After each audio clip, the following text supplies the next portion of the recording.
riders and racers, and welcome back for another live stream. And today's live stream is arm pump. Okay, how to stop arm pump, how to reduce arm pump, how to prevent arm pump, using a handful of upper body exercises. Now, first thing, before I get into the exercises and what you need to do, you need to have a base level of understanding of what arm pump actually is and what's causing it in the first place. So simply, all arm pump is when your arms pump up from excessive use, okay? And usually that excessive use is coming from grip strength. So if you go to the gym and you do any type of training, hey Stephen, you can get this pump in any muscle group that you want. And bodybuilders use this a lot to help them with muscle growth. But ultimately what it is you're working a muscle group to failure, okay, until it can't go anymore. And that's when you start to get the pump. Your body has a whole heap of different responses that start to happen to try and, hey Rob, to try and give that muscle group support, to try and give it energy to be able to keep it going. And that's what happens. You get that pump, okay, a rush of resources to the area. And that comes on through excessive fatigue. So the same happens with your legs, right? So if you go to the gym and you do a whole heap of squats, and you just keep squatting and squatting and squatting, and you've got 50 kilos on there, eventually there's going to come a point where you just can't go anymore. You can't do any more squats. Your legs start to burn, they feel really stiff, and they start to blow up. Everything feels really swollen.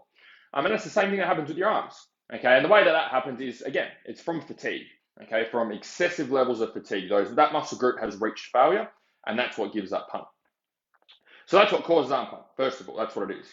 Now we've got to reverse engineer from there, okay, when we're looking at riding and go, okay, well, what's the solution? How do I stop my arms from pumping up? So when you take a step back, you have to look at, okay, is my grip strength the actual problem? Okay, is my grip not strong enough for me to hold onto a motorbike? For 80 to 90% of you, grip strength is not going to be the issue. You're going to have enough grip strength there for you to be able to hold onto a motorbike. So we have to go back a step further and we have to go, okay, what's causing me to excessively use my grip? What's causing me to rely on my grip so much that those muscle groups are going into fatigue when I go and ride and not allowing me to do a full ride or a full race? So then we have to look at the rest of your body. Okay, that's when we really have a good look at this and go, okay, what's causing me to grip onto the bike excessively hard in comparison to what I should be? And that's when we look at the rest of the body. So what usually happens is at the start of the ride, okay, if you've got type 2 arm pump, what will happen is at the start of the ride, you're okay. You can go and ride, you can do a few laps, and the arm pump's not there.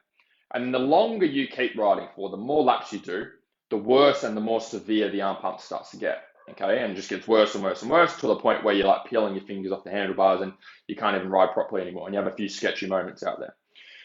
So we have to look at, okay, well, if you're okay to ride the bike at the start, you didn't have arm pump then, why did you not have it at the start and then you have it at the end? And so the big contributor for this one is fatigue. So at the start of a ride when you're fresh and your body's fresh, you're hitting all the right positions on the bike. You're relaxed. You're able to concentrate better. You've got better line selections. You're smoother when you're on the bike. When you start to get fatigued, the rest of your body is no longer holding you on the bike. So if I'm up on the bike, right? Let me stand up for this one. So if I'm up on the bike and let's say I'm in my rough attack position, okay, elbows up, ass up off the seat, my legs are doing a lot of the work to hold me on the bike, and the rest of these bigger muscle groups in my body are doing a lot of the work to keep me on the bike. So when I was racing, I did a coaching course. I did a week-long boot camp with Greg Moss when he came over to Perth at a friend's farm. And so one of the things that he did was teaching us to relax with our arms, okay, and showing us how much we should be gripping with our legs. So what he did is I can't remember who it was, but he got someone's bike and he got them to stand on it with the motor off, just standing there. And so he got the front wheels, don't know if he still does this or not, he got the front wheel pushed in between his legs, so he was holding the bike, so the bike was standing upright by itself, and he got whoever the rider was standing on the bike. And what he started to do is he started shaking the bike around with his hands, okay? He had the front of the wheel in between his legs, and he was shaking the bike and moving the bike around, without the rider actually holding onto the handlebars, okay, just standing up. So what he was demonstrating is that this is how much you need to be gripping on with your legs. This is how much you need to be using your legs to hold yourself on the bike. You should be able to have a lot of control over the bike without using your arms at all. And that's what he was demonstrating. But the problem is that's great, okay, and that's the goal, that's what we want. then we have to look at, okay, what's causing us to grip with our legs at the start of the ride and not grip with your legs at the end of a ride? And that's fatigue. Okay, hey Andrew, that's the thing that causes you to grip more, is because your legs and the rest of your body and those big muscle groups are fatigued. They're not working as well and they're not doing their job. So instead of, say, 80% of the load or 80% of your balance and movement coming through your legs and these big, massive muscle groups and 20% going through your arms, what happens is as you keep riding, we're not using 80% legs anymore. That starts to drop as it fatigues. It goes from 80% to 70 to 60 to 50 to 40 until we get to a point where our arms are doing the 80% of the work and our legs are doing the other 20%. Now, the problem is when you've got your arms doing 80% of the work, look at your arms, right? Look at the size of my forearms, okay? And then have a look at the size of your legs. You don't need to be a rocket scientist to work out that your legs are going to be a lot stronger and can take more of a pounding than what your forearms can.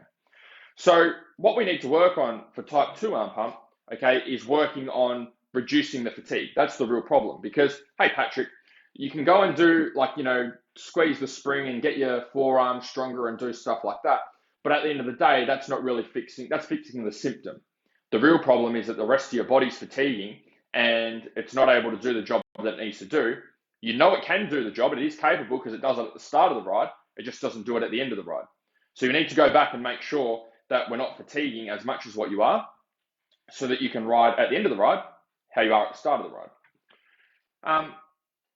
So before we get into the exercises, there's the two types of arm pumps. You would have heard me mention this is type 2 arm pump. So type 2 arm pump is where you don't have arm pump at the start, and then as you keep riding or as you keep racing, it gets worse and worse and worse. So as you get through race day, it gets worse and worse and worse. On the opposite side, type 1 arm pump is the opposite. This is where you get arm pump very severely at the start of the day, very strong, or at the start of a ride, and then as you keep riding, it actually gets better and better.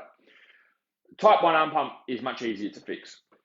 The majority of the reason that riders will get arm pump at the start is they're not warming up properly. Okay, it's the same as if you go to the gym. It's just like any other muscle group.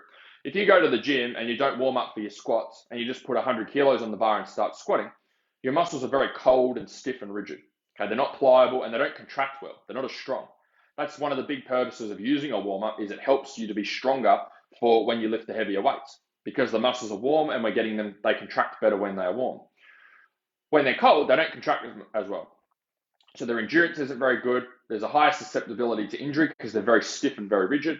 And they also don't contract, they're not contracting as hard or as efficiently. So what that means is you're just not as strong. Okay, you're a lot weaker than what you would be as if you compared to if you had done a warm-up. So that's really the problem. If you've got type 1 arm pump at the start, you're just not warming up properly. Chances are you're getting out of the car and then getting at the track and then trying to go 100% straight away. What you need is just a warm-up routine. Okay, some stretches, some exercises, a short workout to do, or an exercise bike to jump on before you go and ride. Or if it's a practice day, go and do some laps at the track, just easy. Up on the pegs, 20% for the first lap, then 40%, then 60%, then 80%. Just slowly wind up the intensity. Whereas what happens for a lot of us is we get a bit excited when we get to the track and we just want to go 100% as soon as we get on the bike. And that's like going to the gym and just sticking 100 kilos on the bar straight away without warming up. Okay, you wouldn't do it at the gym for that particular reason, okay, because you want to perform at your best and you want to reduce injury. It's the same thing when you get on the bike. So that's the two types. Hopefully that clears it up for you guys. Just give me a thumbs up if that makes sense. So how do you make progress? How do you actually fix this stuff? So to fix type 2 arm pump, where we're reducing the fatigue, you have to have a look at, you have to reflect on your riding, reflect on yourself and go, okay, what's causing this arm pump for me? Okay, it's likely not going to be, I just need stronger grip. That's not the thing that we're going to need to work on. There's something else going on there, because I'm fine at the start of the ride and then I'm shit at the end of the ride. There's something happening there. So to reduce fatigue, the main thing that you need to work on for a lot of you is going to be getting stronger. Okay, it's doing exercises to get your body stronger, to get your legs stronger, to get your upper back stronger, to get your arms stronger. And the best way for you to do that is through weight training. Okay, it's doing things like it's doing things like overhead presses, bent over rows, deadlifts, back squats with a barbell, and getting strong with those movements. So the stronger we can get you, the lighter the bike's going to feel. Okay, and the more you can stand up on the bike, and the easier it is for you to get into the positions that you need to. And the more that you can get into those positions, and the lighter the bike feels, the less energy you'll use, and the less you're going to fatigue. So the less you fatigue, the more consistent your skills are as you keep riding. Okay, and that's really the big thing is that our skill set starts off one way at the start of the ride, and then as we fatigue, our skills look completely different. We know what we should be doing. We know the positions we should be getting into. We know we should be standing up. We know we should be putting our leg out. We know all of these things, but when we're under fatigue, we just don't do them. Okay, so it's not a matter of knowing what to do. It's a matter of getting our body in the state to be able to do them. So that's the first thing. The other one can be cardio as well.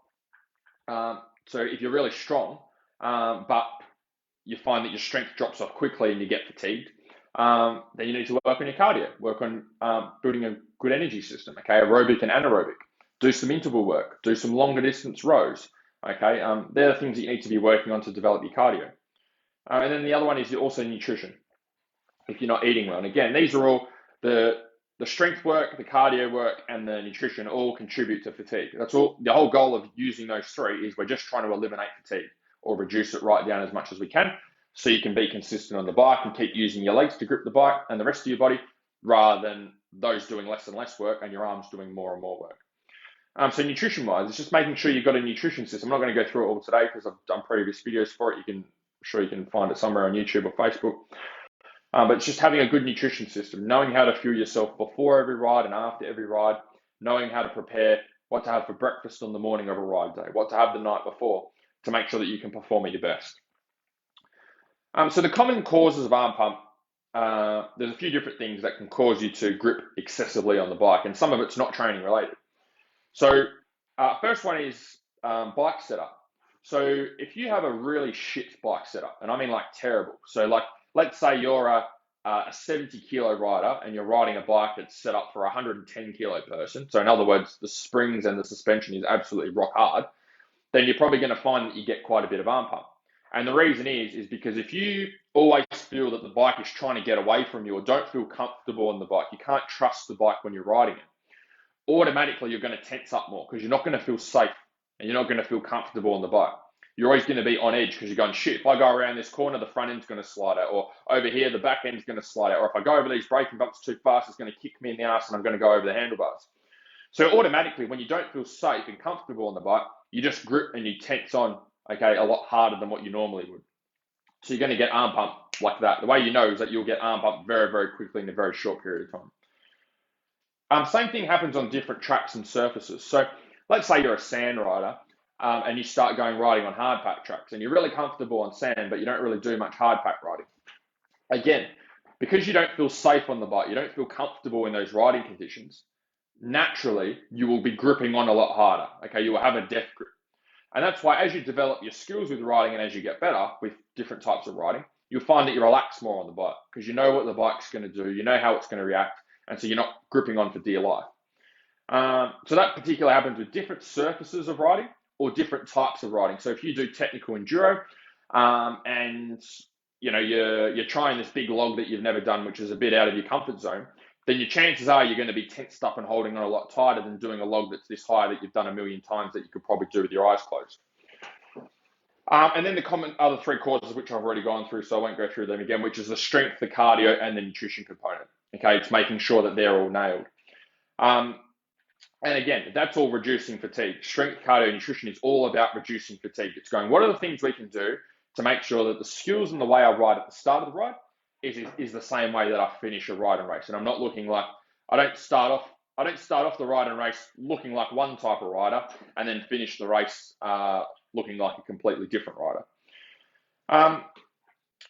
So that's really it. If there's any questions at all, feel free to post them up below in the comments. I do come and check the comments here and there, so it can give me topic ideas for future videos. For the next 7 days, though, I've got a very special offer, which I haven't done before. I'm giving away my riding nutrition system for free and also free nutrition coaching as well for every rider that works with me and does a training program with me over the next 7 days. So if that's something you've been thinking about and you'd like to take advantage of that, you can apply below in the comments. I'll put a quick application form there which you can fill out, which will ask you for a few details. And so that will be included with your training. So you will get your training program if that's what you want to sign up for and that's what's going to help you. And then on top of that, I'll throw in my riding nutrition system and nutrition coaching on top of that for free as part of it. So if that's something you're interested in, feel free to apply below. Otherwise, hopefully you guys enjoyed this video, and I'm looking forward to putting together the next one. See you guys.